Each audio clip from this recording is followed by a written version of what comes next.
त्या बिलाला माझा विरोध एवढाच आहे, त्याचा पहिला खुलासा होणं गरजेचं आहे की हायकोर्टामध्ये नागपूर खंडपीठ, त्याचबरोबर मुंबई हायकोर्टामध्ये या ऑर्डिनन्स काढला होता आणि तो ऑर्डिनन्स काढल्यानंतर त्याच्यावर स्टे दिलेला आहे. मी त्याचे कागदपत्र वाटतात आपल्याला देऊन, पण संसदीय कार्यमंत्र्यांना माझा विनंती आहे, जो ऑर्डिनन्स काढला त्यावेळेला याच कायद्याचं रूपांतर तुम्ही आज करताय, त्याला हायकोर्ट नागपूर खंडपीठ आणि मुंबई हायकोर्टामध्ये स्थगित आहे, त्याला स्टे आहे. परवा सुद्धा 15 दिवसाचा स्टे मिळालेला आहे. असं असताना हे घाईघाईमध्ये आणि सुप्रीम कोर्टामध्ये आजच केस फाईल झालेली आहे, असं असताना घाईघाईमध्ये हा ऑर्डिनन्स काढण्याचा हेतू मला कळत नाही. मला फक्त स्थगिती आहे, कारण हे कंटेम होईल. शेवटी आपल्या सदनामध्ये झालेला एखादा निर्णयाला कोर्टामध्ये आव्हान देऊन परत त्याच्यावर कोर्टाने ताशेरे ओढल्यानंतर त्याची चर्चा करण्यापेक्षा सध्या या संदर्भामधली परिस्थिती काय, कोर्टामध्ये स्थगिती आहे का नाही, स्टे आहे का नाही, ऑन रेकॉर्ड येऊन द्या, त्याच्याबद्दलचा खुलासा पहिला करावा, मग मी त्याच्यावर चर्चा करतो. मंत्री महोदय. अध्यक्ष महोदय, न्यू मुंबई मार्केटच्या संदर्भात काही संचालक हे कोर्टात गेले होते. कोर्टाने त्यांना संचालक पद त्यांचं गेल्यानंतर मुदत संपल्यानंतरही संचालक पद राहू द्यावं असं त्यांनी मागणी केली होती. माहित नाही काय, पण कोर्टाने सांगितलं बा प्रशासक रद्द करून ज्यांची मुदत संपली असे संचालक यांना अधिक मुदत देण्यात यावी, असं एक नवीन प्रकारचं जजमेंट डेरे मॅडम यांच्या कोर्टाने त्या काळामध्ये दिला होता. आणि त्याच्यानंतर ती प्रक्रिया चालू, कुठल्या प्रकारची स्थगिती नाहीये त्याच्या माध्यमातून. म्हणजे आणि असंच नागपूरचा जे मार्केट कमिटीच्या विरोधात जी चौकशी चालू त्या संदर्भात त्यांनी मांडलेलं आहे. त्यामुळे या संदर्भात, या बिला संदर्भात कुठल्याही प्रकारची स्थगिती नाहीये. मंत्री महोदयांनी जे उत्तर दिले ते ऑन रेकॉर्ड आहे.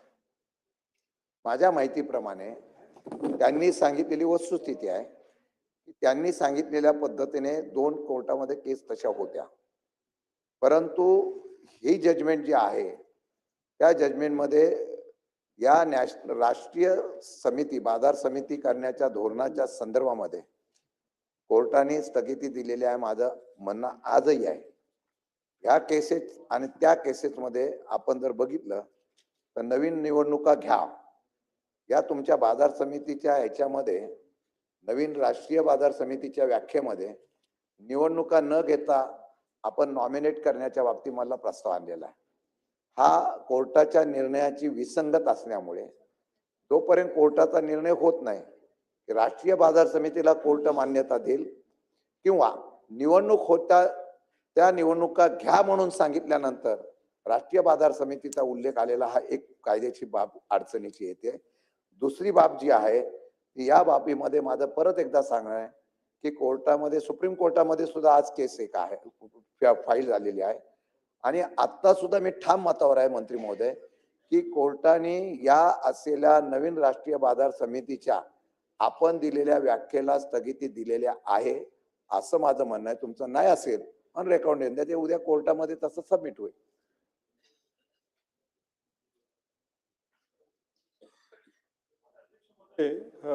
मागे याच्यावर कॉन्टेस्ट झालं तर त्याच्यामध्ये टेक्निकल पॉइंट असा होता की अध्यादेश आपण काढलेला आहे.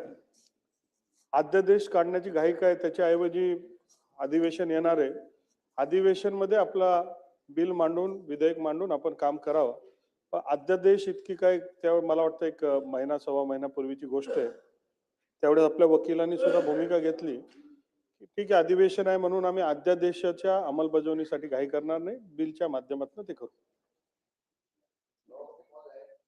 ठीक आहे, तरी सुद्धा सरकारचा हट्ट एवढा का आहे मला कळत नाही. आमचीच विरोध असा नाहीये. मला वाटतं सत्तारूढ पक्षाचे असे सदाभाऊ असतील, अमोल मिटकरी असतील, खाली विधानसभेमध्ये सुद्धा अनेक लोकांनी या असलेल्या बिलाला विरोध केलेला होता.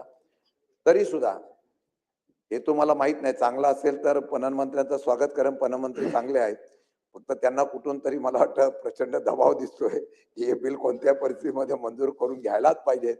मला वाटतं असो, परंतु मी मगाशी सांगितलं बिलाला चर्चा करताना की देशामध्ये, राज्यामध्ये सहकार चळवळ फार मोठ्या प्रमाणात रुजवली गेली. अनेक कारखाने, बाजार समित्या, खरेदी विक्री संघ, कोऑपरेटिव्ह बँका वगैरे अशा प्रकारच्या या सहकारातून सर्वसामान्य शेतकऱ्यांना आणि गरिबांना न्याय देणारी सहकार चळवळ, अशा प्रकारचा त्याचा उल्लेख केला गेला. सभापती महोदय, या असलेल्या उल्लेख करत असताना दुर्दैव एवढ्याच गोष्टीचा आहे, हळूहळू जसं जसं सत्ता किंवा सत्तांतर झालं तशा पद्धतीने कायदे बदलण्याच्या बाबतीमधले एक आसुरी अशा प्रकारचा आनंद हा सत्तेमध्ये असलेल्या लोकांना मिळतो, अशा प्रकारची परिस्थिती पाहायला मिळाली. तर राज्यामध्ये मुंबई बँक आता प्रवीण दरेकर चालवत आहेत. पूर्वी ही बँक प्रवीण दरेकर, राष्ट्रवादी काँग्रेस, काँग्रेस वगैरे यांच्या आधिपत्याखाली होती. परंतु सहकारमध्ये तुम्हीच आला. मी आता सांगतो ना, तुमचं कौतुकच करतोय मी. निदान तुमचं कौतुक एवढ्यासाठी करतोय की सत्तेमधली माणसं सुद्धा चांगला कोऑपरेटिव्ह सेक्टर चालवतात हे मला दाखवायचंय. त्यामुळे प्रवीण दरेकर सारखे कार्यकर्ते कोऑपरेटिव्ह सेक्टरमध्ये आले, त्यांनी वेगवेगळ्या प्रकारच्या संकल्पना आणल्या आणि मग ही सहकार चळवळ, मुंबई बँक सारखी त्यांच्याकडे बँक आहे, सहकार त्या ठिकाणी आता हे घेतलेलं आहे. त्याच्यानंतर वेगवेगळ्या संस्था प्रवीण दरेकरने मग सत्तेच्या माध्यमातून असेल किंवा कामाच्या माध्यमातून त्यांनी त्या ठिकाणी घेतल्या. सदाभाऊ खोत तर इथं आहे, शेतकऱ्यांचे लढवय नेते आहेत. ज्यावेळेला ही कमिटी केली होती तेव्हा सदाभाऊ तुम्ही शेतकऱ्यांचे प्रतिनिधी म्हणून या मॉडेल ऍक्टला विरोध करण्याच्या संदर्भात कमिटी आली होती, त्यावेळेला तुम्ही प्रखरतेने भूमिका मांडलेली आहे. मला तुमचा अभिमान आहे की चुकीचं असेल तिथं परखडपणे बोलण्याची भूमिका तुम्ही घेतलेली आहे. आपण चुकीचं काय हे तुम्ही, मला वाटतं मी नव्हतो काल आदरणीय पवार साहेबांचा वाढदिवस होता त्यामुळे अध्यक्ष म्हणून मला जावं लागलं, परंतु आज लातूरला जायचं होतं. पण इतकं मला काल सतेज पाटलांनी फोन केला, तुमच्यासाठी बिल थांबवलेलं आहे, तुमची भूमिका मांडणं गरजेचं आहे, राज्याची भूमिका मांडणं गरजेचं आहे. म्हणून मग मी तिथे आपण आलो आणि तुम्ही दादा आणि सभापतींनी हा बिल थांबवल्याबद्दल आभार व्यक्त करतो. पण ते कायमचं थांबवलं असतं आणि संयुक्त चिकित्साकडे पाठवलं असतं तर चांगलं झालं असतं. पणन मंत्री खरोखर चांगले आहेत. ते राज्य जरी असले तरी सामान्य जनतेसारखे वागतात. त्यांना मला वाटतं की सामान्य जनतेचं त्यांना त्या ठिकाणी कुठेतरी महत्व कळलं असेल किंवा कळावं अशी माझी प्रामाणिकपणाने इच्छा आहे. परंतु सभापती महोदय, नॉर्म्स काय होते? हा कायदा काय अचानक बनत नाही. सहकार क्षेत्रातला कायदा हा बनवताना, एखादा कायदा बनवताना फार मोठे कष्ट किंवा फार मोठे त्या ठिकाणी अभ्यास करून हा कायदा बनवला जातो. बाजार समितीचा कायदा, बँकेचा, कोऑपरेटिव्ह बँकेचा कायदा किंवा खरेदी विक्री संघ, अनेक संस्था ज्या आहेत, सहकारी कारखाने, हा कायदा बनवताना सामान्य लोक हा केंद्रबिंदू ठेवूनच आपण हा कायदा बनवतो. ही आजपर्यंत महाराष्ट्राची ओळख आहे आणि याच कायद्याचा अभ्यास करून इतर राज्यांनी सुद्धा या कायद्याची अंमलबजावणी करण्याच्या संदर्भातला दिशा किंवा मार्ग घेतला. आणि मला वाटतं की आज हे बिल जेव्हा आणलं, अनेक बिल आणली या सदनामध्ये, वेगवेगळ्या प्रकारची बिलं आणण्याच्या बाबतीमध्ये आपण निर्णय घेतले. काही सुधारणा चांगल्या होत्या. पूर्वीचे कायदे होते ते जुने झाल्यामुळे आता नवीन कायद्यामध्ये आपण निर्णय घ्यावा म्हणून काही कायद्यात बदल केला. त्याबद्दल काही चांगले चांगले कायदे होते. काही कायदे असे आणले तुम्ही की मग सरळ लोकशाहीतून निवडून येत नाही म्हणून कायद्याच्या रूपांतरातून आणायचं आणि लोकांना मतदान देण्यात, आता मतदान मिळतं का नाही ती पण शंका आहे. मतदान दिल्यानंतर ते कोणाला दिलंय ते त्यालाच मिळतं का नाही ही पण शंका आहे.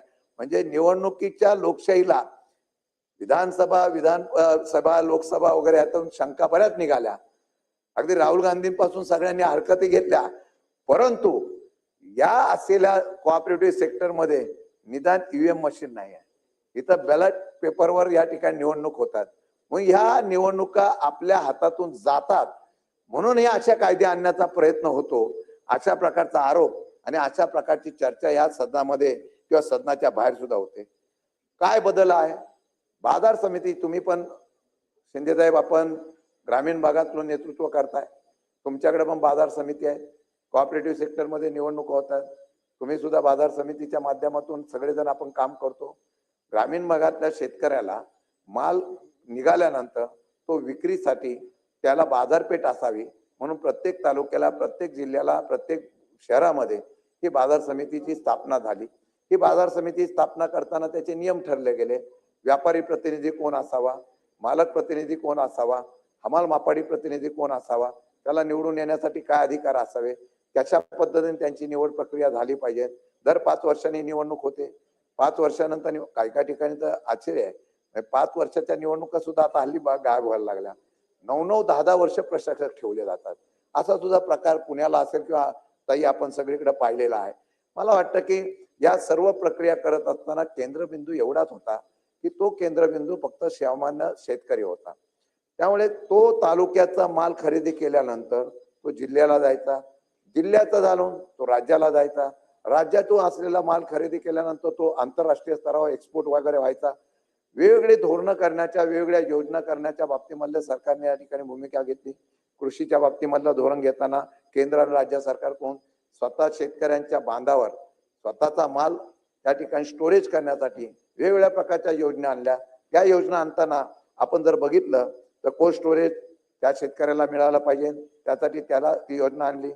माल प्रक्रिया करण्याच्या संदर्भातली सुद्धा योजना आणली, जेणेकरून शेतकरी सक्षम झाला पाहिजे. आणि त्याप्रमाणे त्यांनी तुम्ही चांगले निर्णय घेतले. त्याप्रमाणे तो प्रत्यक्षात त्या असलेल्या बाजारपेठेमध्ये स्वतःचं पॅकेजिंग करून एक्सपोर्ट सुद्धा आता हल्ली त्या ठिकाणी करण्याच्या बाबतीमधली भूमिका घेण्याचा प्रयत्न निश्चितपणाने झाला पाहिजे. आणि मला वाटतं की ही सगळी प्रक्रिया ही एवढी चांगली असताना अचानक राष्ट्रीय बाजार समितीचा विषय का आला याचा खुलासा करणं गरजेचं आहे. दुसरी गोष्ट अशी आहे की पूर्वीच्या बाजार समितीमध्ये मी थेट आरोप करतो की सध्या कायदे बनवताना भांडवलशाही आणि मालक धार्जिने कायदे बनवले जातात अशा प्रकारची चर्चा आहे. मध्यंतरीच्या काळामध्ये काही धोरणं बदलली गेली आणि बाजार समितीची कक्षा बाजूला काढून मॉडेल ऍक्ट आणला. हा मॉडेल ऍक्ट केंद्राने आणला. कामगार कायदे आणि बाजार समितीचे कायदे बदलण्यासाठी एक वेगळ्या प्रकारचा नियम आणला आणि तो मॉडेल ऍक्ट महाराष्ट्रामध्ये सुद्धा चर्चेला आणला. महाराष्ट्रामध्ये हा आणताना मॉडेल ऍक्ट काय होता? मॉडेल ऍक्ट असा होता की या मॉडेल ऍक्ट मध्ये बाजार समितीच्या असलेल्या व्यापाऱ्यांना शेतकऱ्यांच्या नावाखाली थेट विक्री करण्याच्या बाबतीमध्ये परवानगी देण्यात आली. मी आजही फार जबाबदारीने सांगतो, एक यंत्रणा होती, तिला यंत्रणेला ब्रेक करण्याचा प्रयत्न करत असताना शेतकऱ्यांना विरोध आमचा कधीच नव्हता, कोणाचाही नव्हता, परंतु तरी सुद्धा थेट विक्री करण्याच्या संदर्भामधला प्रयत्न करण्याच्या बाबतीमधला निर्णय झाला. परिणाम असा झाला, रावळ साहेब, आपण मध्यंतरी मंत्री झाल्यानंतर पहिल्या प्रथम बाजार समितींना भेटी दिल्या आणि चांगला उपक्रम तुम्ही राबवला. तिथं व्यापाऱ्यांची तक्रार काय होती की हा कायदा शेतकऱ्यांसाठी केल्यानंतर त्या कायद्याचा फायदा कोण घ्यायला लागले? उद्योगपती घ्यायला लागले. आणि दुर्दैव आहे की एका बाजार समितीच्या आज मी अगदी जबाबदारीने सांगतो की बाजार समितीची कक्षा ही बदलली गेली आणि बाजार समितीच्या कक्षेच्या बाहेर वेगळ्या प्रकारचा व्यवसाय व्हायला लागला. आणि आज या महाराष्ट्रातल्या 80% वरती बाजार समित्या डबघाईला आलेल्या आहेत. त्याला कारणीभूत आपण नवीन धोरणं, नवीन कायदे स्वीकारण्याचा प्रयत्न केला, हे फार जबाबदारीने मी सांगतो. वाटलं त्यांनी त्यांच्या उत्तरामध्ये सांगावं, या असलेल्या महाराष्ट्रामध्ये किती बाजार समित्या आहेत, या बाजार समितीमधल्या किती बाजार समित्या सक्षम आहेत, किती बाजार समित्या अडचणीत आल्या, किती वर्षापासून आल्या, का आल्या, त्याची कारणं सांगणं गरजेचं आहे. मॉडेल ऍक्ट मध्ये काय झालं की या मॉडेल ऍक्ट मुळे थेट व्यापार करण्याची परवानगी शेतकऱ्यांना दिली गेली. दुर्दैव असा आहे की तो कायद्याचा आधार शेतकऱ्यांच्या नावाखाली काही लोकांनी घेतला आणि मग खाजगी बाजारपेठेमधल्या असलेल्या व्यापाऱ्यांनी, खाजगी बाजारपेठेमध्ये असलेल्या व्यावसायिकांनी त्याचा फायदा घेतला. मी उदाहरण देतो, नाशिक बाजार समिती आहे. त्या नाशिक बाजार समितीच्या बाहेर आपण जर बघितलं, त्या मार्केटमध्ये पूर्वी व्यापारी काम करत होते, शेतकरी माल आणून देत होता, माताडी हमाल तिथे काम करत होता. आता खाजगी बाजारपेठ केल्यानंतर या बाजार समितीच्या कक्षेच्या बाहेर त्यातलेच काही व्यापाऱ्यांनी तर त्यातल्याच काही व्यापाऱ्यांच्या बरोबर बाहेरच्या उद्योगपतींनी व्यावसायिकांनी खाजगी बाजारपेठ केली. नाशिकमध्ये आज एक काळ असा होता की सर्वात चांगल्या सक्षम बाजार समित्या म्हणून नाशिकच्या बाजार समितीची उद्योग होता. आज या बाजार समित्या सुद्धा अडचणीत आलेल्या. त्याची कारण असं आहे की बाजूलाच खाजगी बाजारपेठेमधला व्यापारी स्वतःचं खळं उभं करतो आणि तिथे त्या असलेल्या व्यापाऱ्यातून त्याच शेतकऱ्यांचा माल किंवा त्याच व्यापाऱ्यांचा माल विक्रीला घेतो. त्याचं वाचतंय काय? त्याची बाजार समिती वाचते, त्याचा टॅक्स वाचतोय, त्याचा मापाडी हमाली वाचते. जर बाजारपेठेमध्ये व्यवसाय करणारा व्यापारी त्याला जर 10 रुपये खर्च येत असेल शेतकऱ्यांना किंवा व्यापाऱ्यांना, तो बाहेर गेल्यानंतर या बेकायदेशीर कामाच्या संदर्भात बेकायदेशीर म्हणतो जर केला तर 3 रुपये त्याचा खर्च वाचत असेल तर कोणताही माणूस बाहेर टाकतो. बरं तुम्ही नियम काय केला की बाजार समितीच्या असलेल्या ज्युरिडिक्शनच्या बाहेर ज्युरिडिक्शन काढून टाकलं. पूर्वी नाशिक जिल्ह्यामध्ये तालुक्यामध्ये ज्या बाजार समिती होत्या, मुंबई बाजार समितीमध्ये ज्या बाजार समितीचं ज्युरिडिक्शन अगदी उरणपासून ठाणे आणि मुंबई मैरा भाईंदर वगैरे या ठिकाणी होत होतं, त्या ठिकाणी तुमचं ज्युरिडिक्शन काढून टाकल्यानंतर त्यांनी बाजार समितीच्या असलेल्या प्रिमायसेसच्या बाहेर सुद्धा चौकशी करायची नाही अशा प्रकारचा नियम काढल्यामुळे या सगळ्या असलेल्या बाजार समित्या दुर्दैवाने या गेल्या 5-6 वर्षात प्रवीण भाऊ अक्षरशः डबघाईला आलेल्या आहेत. अक्षरशः डबघाईला आलेल्या आहेत. म्हणजे एका बाजूला तुम्ही नवीन राष्ट्रीय बाजार समिती करायचा म्हणता आणि दुसऱ्या बाजूला आहेत त्या बाजार समित्या संपतायत, त्याला कुठेतरी कायदा करून संरक्षित करण्याच्या बाबतीमधला प्रयत्न करत नाही. हे चित्र हे निश्चितपणाने पाहायला मिळतंय. आपण काय करतोय? हळूहळू खाजगीकरणाला महत्व देतोय आणि मोकळीक असलेली बाजारपेठ शेतकरी मागे स्वतः माल घेऊन यायचे. मुंबई आणि बाजार असलेल्या शहरामध्ये स्वतःचा माल सुद्धा विक्री करत होते. मला वाटतं त्यावेळेला सदाभाऊ मंत्री होते, अजून काही लोक होते. त्या मंत्रीमध्ये आपण पण पुढाकार घेतला होता, प्रसाद लाडने पुढाकार घेतला, आशिष शेलार आहे तिथं, त्यांनी सुद्धा पुढाकार घेतला होता की त्यांनी स्वतःच्या गाड्या घेतल्या होत्या आणि या गाड्या घेऊन थेट घरपोच माल अशा प्रकारची संकल्पना राबवली. ती संकल्पना करताना शेतकऱ्यांकडून माल घ्यायचा, तो विकायचा आणि तो माल देत असताना त्यांना तशा प्रकारची योजना करताना अनेक लोकांनी मुद्दा घेतला.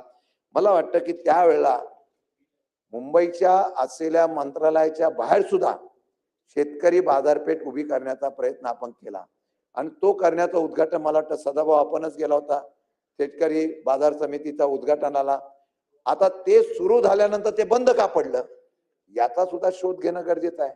कारण शेवटी या असलेल्या सर्व याला देशाचा तो राज्यात असो, एखादी मोनोपॉली किंवा पॉलिसी ठरवली तर त्या असलेल्या पॉलिसीला छेद करण्याचं काम ज्यावेळेला त्या ठिकाणी पळवाटा काढतात त्या पळवाटेतून या ठिकाणी 100% अडचण निर्माण होते. माझं आजही म्हणणं आहे की रोखीचा व्यवसाय आलेल्या ह्या बाजार समितीमध्ये किंवा बाजारपेठा 144 कोटी जनतेला काय आवश्यक आहे? या महाराष्ट्रातल्या 13 कोटी जनतेला काय आवश्यक आहे? तर रोजचा अन्नधान्य, रोजचा भाजीपाला हे जर आवश्यक असेल तर त्याची बाजारपेठ जर कोणी एखाद्या उद्योगपतीच्या ताब्यात गेली तर मग ती बाजारपेठ ताब्यात घेतल्यानंतर शेतकऱ्यांना प्रधानमंत्री महोदय न्याय मिळेल का नाही याची शाश्वती नाही. उदाहरण सांगतो, वाटल्यास आपले आमदार सांगतील की आता खळ्यावर जाऊन खरेदी करतात काही खाजगी व्यापारी शेतकऱ्यांच्या. शेतकरी काय बोलतो? तिथे जाऊन आपल्याला रोजचा आपण सांगितलेला नियमानं पणनचा असलेल्या बाजार समितीचा जो भाव असेल त्या दिवशीचा तो सगळीकडे जाहीर केला पाहिजे. मोबाईलवर पण तुम्ही देण्याच्या बाबतीत मला निर्णय घेतला. त्या दिवशी जो भाव असतो तर तो शेतकरी तिथे येऊन विकण्यापेक्षा आता त्याच्या शेताच्या बांधावर जाऊन काही खाजगी व्यापारी माल खरेदी करायला लागले आणि हा माल खरेदी करताना तो कमी दरात घेतात. पण शेतकरी बोलतो तिथे जाऊन विकण्यापेक्षा इथं मिळते, रोखीत मिळते म्हणून तो देतो. आणि दुर्दैवाने हीच हळूहळू प्रक्रिया आज वाढायला लागलेली आहे. मग डीमार्ट असेल, रिलायन्स फ्रेश असेल, स्टार बाजार असेल, अनेक कंपन्या, मेट्रो असेल, अनेक कंपन्या या मोठ्या उद्योगपतींच्या या वाढायला लागलेल्या आहेत सदाभाऊ. आणि ही आता नुसती चिंचोळी वाट आहे. या वाटेतून शिरल्यानंतर सगळ्या प्रक्रिया उद्ध्वस्त केल्यानंतर या बाजारपेठेवर ह्या लोकांचा 100% कब्जा होईल. आणि ज्या दिवशी कब्जा होईल त्यावेळेस शेतकऱ्यांचा न्याय, शेतकऱ्यांचा हक्क, शेतकऱ्यांचा बाजारभाव याच्या संदर्भातला प्रश्न निर्माण होणार आहे. आमचा विरोध ह्यालाच आहे. याची स्पष्टता या ठिकाणी दिली जात नाही. आपण मॉडेल ऍक्टच्या माध्यमातून केलेल्या प्रक्रियेतून 75% बाजार समित्या संपवल्या.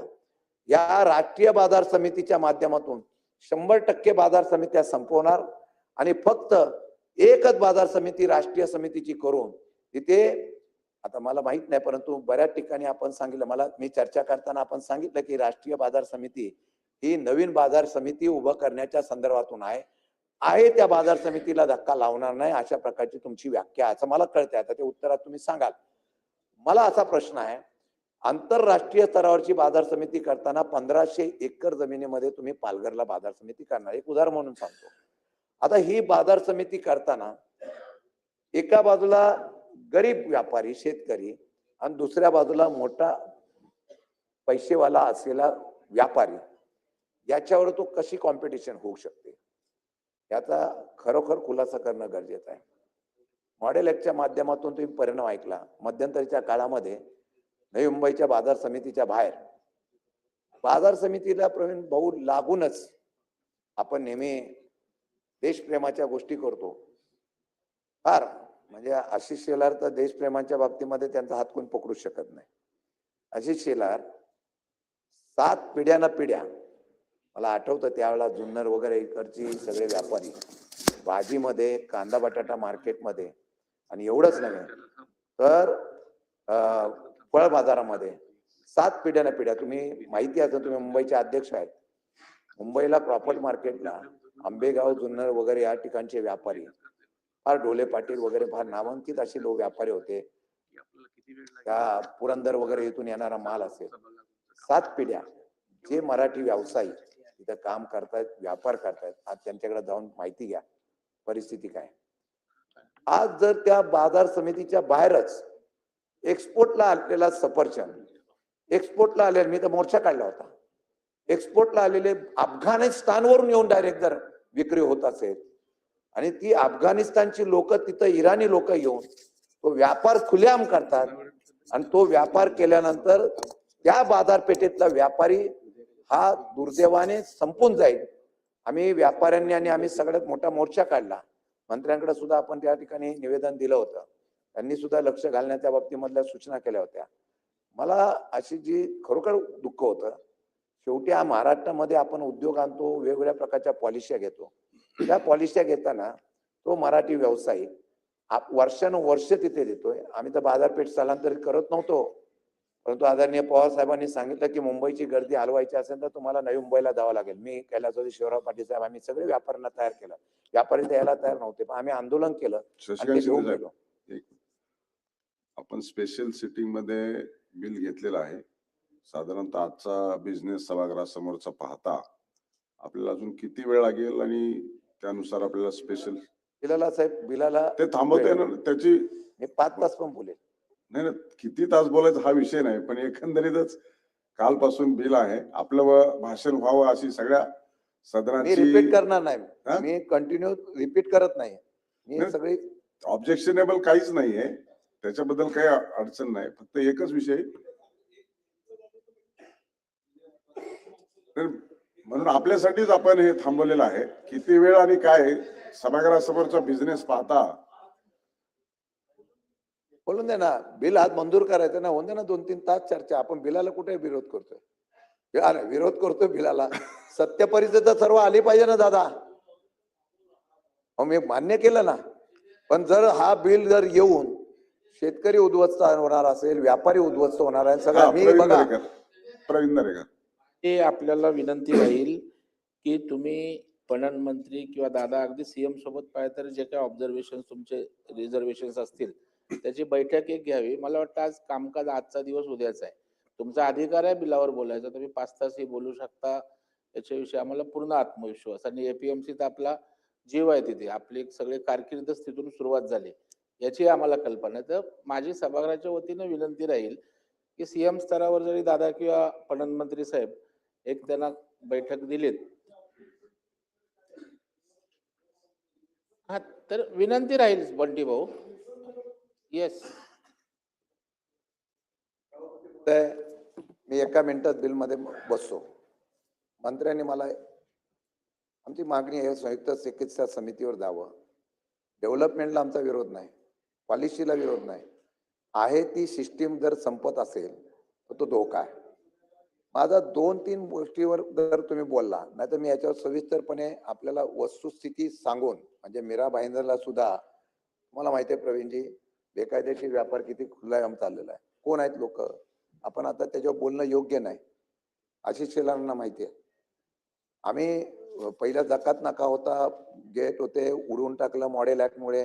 कोणाला येणार, राजनाथ सिंग माहिती आहे की आज तिथं 2-3 एकर जागा घेतात, तिथं माणसं खुलेआम चालू आहे.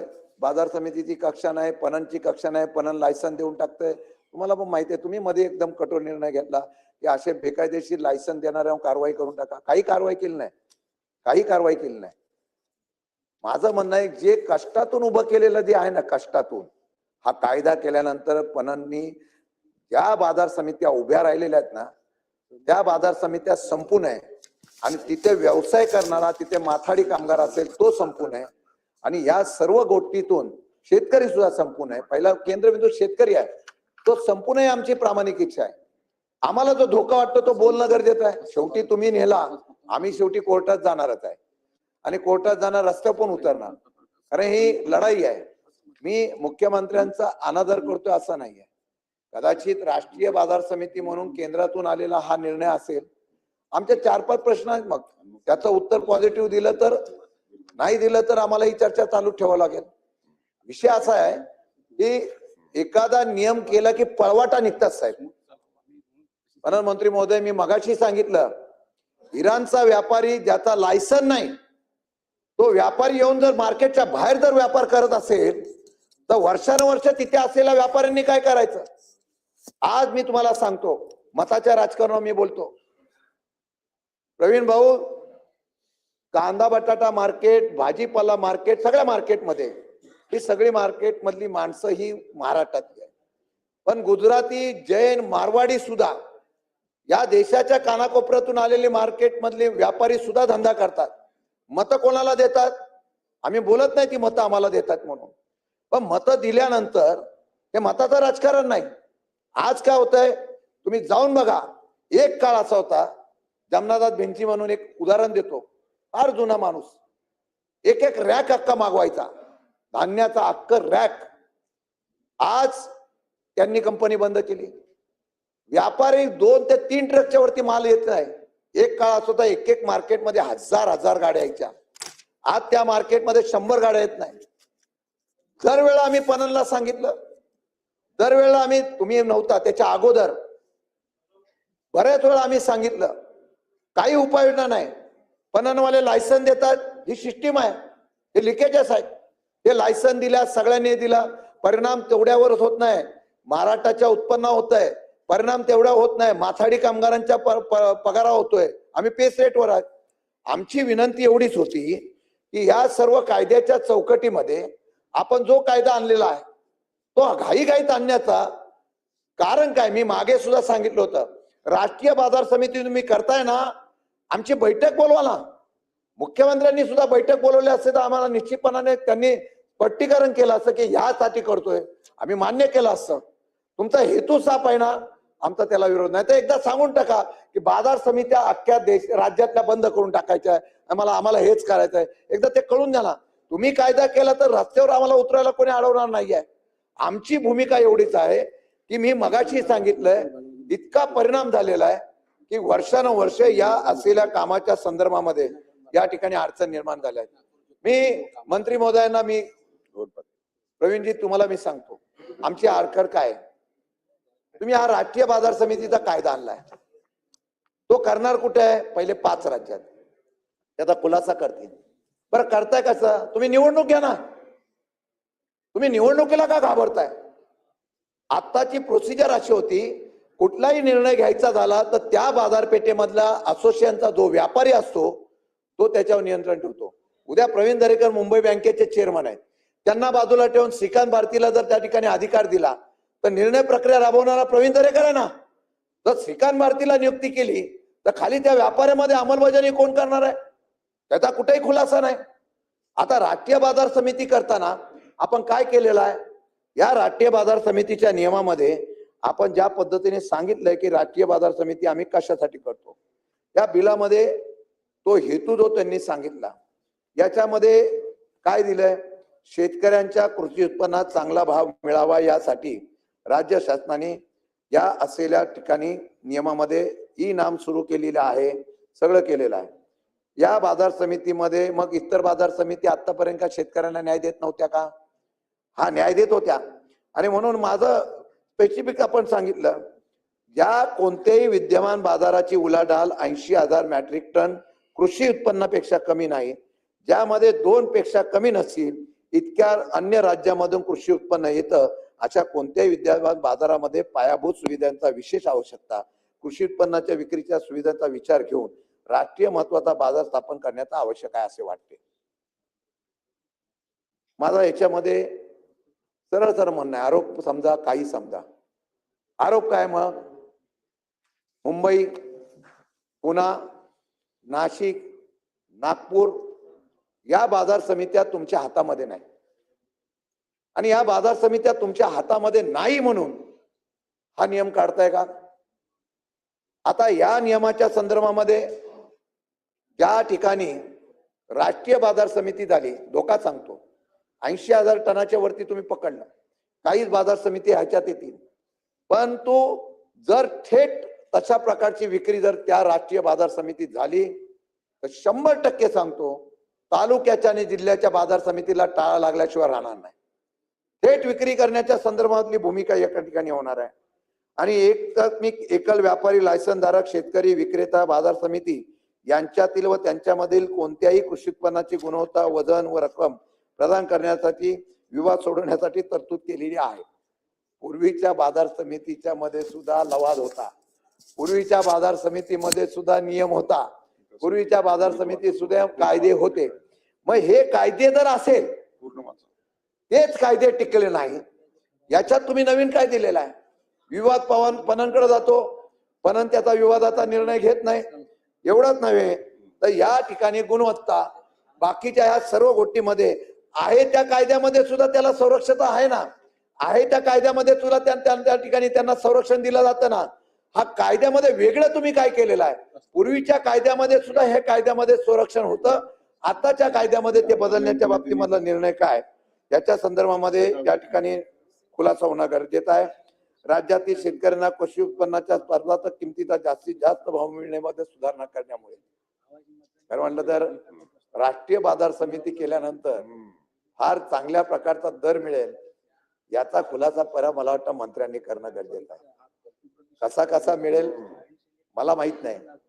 आता बाजार समितीची स्थापना करण्याचा हेतू एवढा होता की बाजार समितीमध्ये जास्तीत जास्त दर मिळेल, आहे त्या बाजार समितीमधला दर कमी व्हायला लागला, तो संपल्यामुळे अशा ठिकाणी निर्णय घेणं फार अडचणीचं होणार आहे. आपल्याकडे कायद्याची पायमल्ली तोडली जाते. आपल्याकडे आपण जर बघितलं तर या असलेल्या बाजार समितीमध्ये खंड अ पोट खंड 2 मध्ये मुंबईसाठी वेगळी तरतूद, 5 व्यापारी प्रतिनिधी, मार्केटमधून 5 घ्यायचे. राष्ट्रीय बाजार समितीचा मसुदा राज्यपालाकडून जो आला तो आत्ताच्या तुमच्या याच्यामध्ये आहे, त्यामध्ये 4 व्यापारी प्रतिनिधी सुचवलेले आहेत, त्यामध्ये सुद्धा 3 व्यापारी प्रतिनिधी आरक्षण टाकलेले आहे. ओपनचा 1 तो पण बाहेरच्या प्रक्रियेच्या प्रकल्पामधला आहे. असं या बाबतीमध्ये पूर्णपणाने जे वर्षानुवर्षे माल व्यापार करणाऱ्या लोकांच्या विरोधामध्ये या कायद्याच्या दुरुस्तीमध्ये 100% त्या ठिकाणी निर्णय घेण्याच्या संदर्भातून अडचण होणार आहे. सभापती महोदय, आज मला सांगावंसं वाटतं की बाजार समितीच्या असलेल्या याच्यामध्ये तरतुदीमध्ये आणि राष्ट्रीय बाजार समितीच्या तरतुदीमध्ये बदल काय याचा खुलासा होणं फार गरजेचं आहे. यामध्ये तर माथाडी आणि हमाल काढूनच टाकलेला आहे. यामध्ये माथाडी हमाला घ्यावा तशी सुधारणा या असलेल्या प्रक्रियेमध्ये देणं गरजेचं आहे. आणि तुमच्यात हिंमत असेल तर तुम्ही नियुक्ती करण्यापेक्षा निवडणुकीच्या प्रक्रियेने करून घ्या. जो निवडून येईल व्यापारी मार्केट मधला, आमची मुंबई बाजार समितीची व्याख्या तर वेगळीच आहे. मुंबई बाजार समितीच्या व्याख्येमध्ये अख्ख्या देशातून माल येतो तो शेतकऱ्यांचा 20% येतो. 80% व्यापारीच माल खरेदी करतो. मग 80% व्यापारी माल खरेदी करत असेल तर पूर्वीच्या मुंबईच्या बाजार समितीच्या व्याख्येप्रमाणे त्या मार्केटमधलं इम्प्लिमेंटेशन करण्यासाठी ते 5 व्यापारी तशा पद्धतीने असणं गरजेचं आहे. त्यामध्ये तुम्ही आरक्षण टाकलेलं आहे. तुम्ही नॉमिनेट बॉडी करताना आरक्षणात ते काही लोक घ्या, आम्हाला त्याचा हरकत नाही. तुम्ही 5 ते 6 लोक, सरकारला वाटतं त्याप्रमाणे ते यादी वाढवतात. पहिले 3 होते, 5 झाले, 6 झाले. या सर्व गोष्टीच्या माध्यमातून माझ्या माहितीप्रमाणे या असलेल्या प्रक्रियेमध्ये मग जे नॉमिनेट कराल त्यातून तुम्ही आरक्षण द्या, पण ज्यांचा अधिकार आहे ते व्यापारी प्रतिनिधी त्या ठिकाणी घेणं, त्यांना निवडून आणण्याच्या संदर्भात ती निवडणूक प्रक्रिया करणे, आपण जे नियुक्ती करणार आहे ही कार्यकर्त्यांची सोय करण्याच्या संदर्भातला निर्णय आहे, तो मला वाटतं तो चुकीचा आहे. आणि या संदर्भामध्ये राष्ट्रीय बाजार समितीच्या असलेल्या या त्रुटी मी आपल्याला मुद्दाम या ठिकाणी दाखवतोय. सभापती महोदय, या असलेल्या याच्यामध्ये पणन मंत्री अध्यक्ष आहेत, पणन राज्यमंत्री उपाध्यक्ष आहे. पूर्वीच्या प्रक्रियेमध्ये सभापती हा त्या ठिकाणी निवडून यायचा, उपसभापती निवडून यायचा, इलेक्टेड बॉडी मधला जो माणूस निवडून येतो ते नियुक्ती करतात, त्यांना निवडून देण्याचा अधिकार आहे. तो निवडून दिलेला माणूस जो संचालक असतो तो सभापती होतो, उपसभापती होतो, पणनचं त्याच्यावर नियंत्रण असतं. आणि 50,000चा खर्च सुद्धा करायचा झाला तर तो पणनची 12ची परवानगी घ्यावी लागते. आणि म्हणून 12ची परवानगी जर मंत्र्यांच्या आणि पणन खात्याच्या अधिकारामध्ये असेल तर मला वाटतं की त्यामध्ये त्या असलेल्या बाबतीमध्ये आमचा निश्चितपणाने त्या ठिकाणी विरोध आहे. पणन मंत्री जरी राहिले तरी आमचं त्याला हरकत नाही, पणन मंत्र्यांनी जरी अध्यक्षपद घेतलं तरी आमची हरकत नाही. माननीय सभापती महोदय, माननीय मुख्यमंत्री महोदयांशी चर्चा करून आलो. त्यांचं म्हणणं असं पडलं की सभागृहाला ही विनंती करा की याची नियमावली, कायदा आता पास होऊ द्या, नियमावली तयार करण्याची आम्ही घाई करणार नाही. नियमावली तयार करण्याची एक दोन्ही बाजूची एक समिती करा आणि त्या नियमावलीच्या आधारे मार्चच्या अधिवेशनामध्ये याच मूळ कायद्याला, आज कायदा पास कराल. मला असं वाटतं की आपण हे जरी खरं असलं की सदस्यांना अधिकार आहेत किती वेळ बोलण्याचे, तरी सभागृहाच्या कामकाजाला पण काही वेळेचे लिमिट आहे. आणि त्यामुळे तुम्ही आता हे बिल चर्चेला घ्या, वोटिंग हवं असेल तर वोटिंग होऊ देत. आणि हे बिल पास करताना मी विनंती करतो शशिकांतजींना की याची नियमावली दोन्ही सभागृहाच्या सदस्यांना इन्व्हॉल्व केल्याशिवाय नियमावली तयार होणार. एक तशी त्यांची मागणीच होती. आपण आहे ना, मी ते मला माहिती आहे ना, मला ते म्हणाले. एक दुसरं त्यांना हवं आहे की नवीन मार्केट करत असताना जुन्या मार्केटना हात लागणार नाही. तर जुन्या मार्केटना हात लागण्याचं काही कारणच नाही. इन्फ्रास्ट्रक्चर मोडून आणि नवीन मार्केट व्हायलाही 5 वर्ष लागतात. शशिकांतजी का आता तुम्ही आणि मी आहे की नाही 5 वर्ष कोणाला माहिती, पण तोही शब्द जर हवा असेल किंवा नवीन मार्केट करत असताना जुन्या मार्केटला हात होणार नाही तर ते लागणार नाहीच आहे. पण तो ऑन पेपर हवा असेल तर तोही शब्द सभागृहामध्ये द्यायला तयार आहोत आपण. आणि सगळ्यात महत्वाचं म्हणजे नियमावलीवरच कायदा चालतो ना. तर ती जी नियमावली आहे, कायदा गेल्यानंतर आपण त्याची नियमावली करतो, ती दोन्ही सभागृहांची समिती तुम्ही हवं तर आज संध्याकाळपर्यंत घोषितच करा. त्यांची बैठक झाल्याशिवाय नियमावली तयार होणार नाही. असं म्हणून मला वाटतं बिल वोटिंगला घ्या. तर तुमचा आणि पणन मंत्र्याचा आभार व्यक्त करतो. शेवटी चर्चा, कायदा होतो त्यावेळेला चर्चा होणं गरजेचं असतं, धोका असतो तो बोलणं गरजेचं आहे. म्हणून तुमचं मनापासून आभार व्यक्त करतो. फक्त 2-3 सूचना माझ्या एवढ्याच आहेत. नाही रेकॉर्डवर फक्त होत्या माझे मुद्दे. आता भाषण नाही करत, 11:26 झाले. भाषण करत नाही, फक्त दादांनी सांगितल्या मुद्द्यावर फक्त ते बोलतोय. एक सूचनाच, राष्ट्रीय बाजार समिती म्हणजे मुख्यमंत्र्यांनी ती मान्य केलं त्याबद्दल मुख्यमंत्र्यांचं तुमचं सगळ्यांचा आभार व्यक्त करतो. राष्ट्रीय बाजार समिती ही राष्ट्रीय बाजार समिती बाकीच्या बाजार समितीच्या कक्षेला धक्का न लावता त्यांची प्रक्रिया जशी आहे, सांगितलं संसदीय कामकाज मंत्र्यांनी सांगितलं ते. मी ओके, माझा आपण रेकॉर्डवर आणतोय. ओके. बाजार समिती म्हणजे त्या कमिटीमध्ये तो विषय व्हावा एवढ्यासाठी सांगतो दादा. राष्ट्रीय बाजार समिती ही बाजार समिती नवीन आंतरराष्ट्रीय स्तरावरच्या स्पर्धेमध्ये उतरत असताना जी बाजारपेठ उभी करायची त्याच्यासाठी असावी. आत्ताच्या प्रक्रियेमध्ये ज्या बाजार समिती आहे त्यांची जी प्रक्रिया आहे, निवड प्रक्रिया वगैरे, ती कायम राहील अशा प्रकारची सूचना. दुसरी सूचना अशी आहे की हे कायदे करत असताना एक समिती करतायत, त्याचा अभिनंदन करतो. यामध्ये पूर्वीच्या बाजार समितीला धक्का लागू नये आणि निवड प्रक्रिया जी आहे ती ती लोकशाहीतून व्हावी. ती निवड ही वोटिंगने व्हावी, नियुक्तीने होऊ नये, एवढ्या प्रकारे आमची विनंती आहे. मी आपला आदर ठेवतो, पण दादा माथाडी कायद्याच्या संदर्भामध्ये सुद्धा अशा प्रकारची समिती करण्याचं मान्य केलं होतं. अजूनही तो कायदा मंजूर केला, मुख्यमंत्र्यांनी सुद्धा ग्वाही दिली. नाही, अंमलबजावणी झाली बा, असो, मी त्याच्या बोलत नाही. तुमचा मान ठेवतो आणि तुमच्या विश्वास आहे, मुख्यमंत्र्यांवर आणि प्रधानमंत्र्यांवर विश्वास आहे. ही कमिटी केल्यानंतर जो काही नियमावली होईल त्या नियमावलीच्या अधीनराव मार्चच्या अधिवेशनामध्ये ते आपण सुधारणा सांगावी. मला काय हरकत नाही. ठीक आहे, धन्यवाद. मंत्री महोदय थोडक्यात आता उत्तर द्या. 11